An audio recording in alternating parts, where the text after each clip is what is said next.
25 তারিখে assembly call করেছে, রক্তের দাগ শুকায় নাই।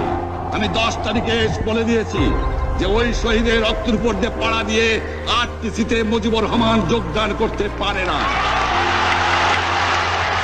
অ্যাসেম্বলি কল করেছেন, আমার দাবি মানতে হবে। প্রথম, সামরিক আইন মার্শাল ল উঠ্র করতে হবে। সমস্ত সামরিক বাহিনীর লোকদের ব্যারাকে ফেরত দিতে হবে। যেভাবে হত্যা করা হয়েছে তার তদন্ত করতে হবে। আর জনগণের প্রতিনিধির কাছে ক্ষমতা হস্তান্তর করতে হবে। তারপরে বিবেচনা করে দেখব আমরা অ্যাসেম্বলিতে বসতে পারবো কি পারবো না।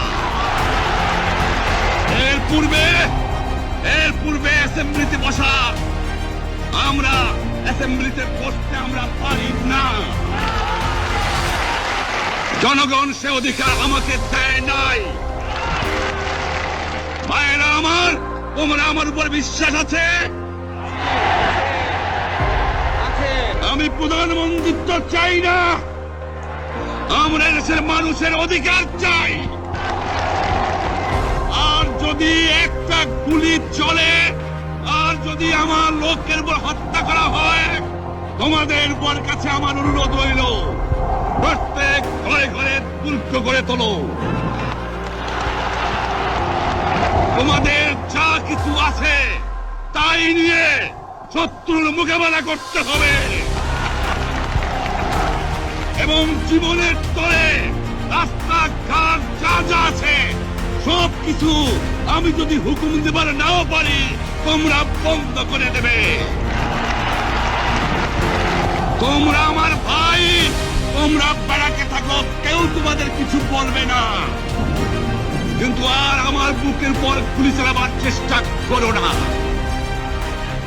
ভালো হবে না। 7 কোটি মানুষকে দাবায় রাখতে পারবো না।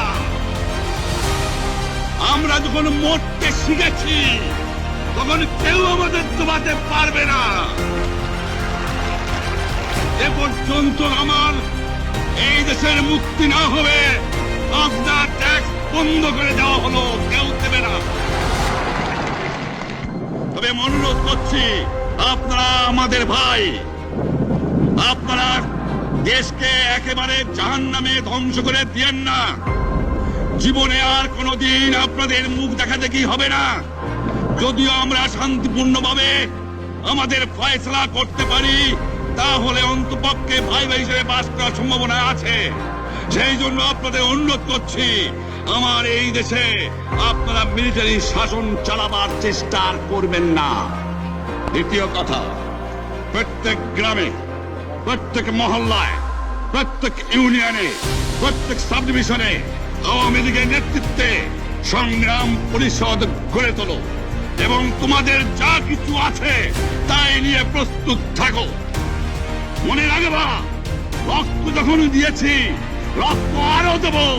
এদেশের মানুষকে মুক্ত করে ছাড়বো ইনশাআল্লাহ।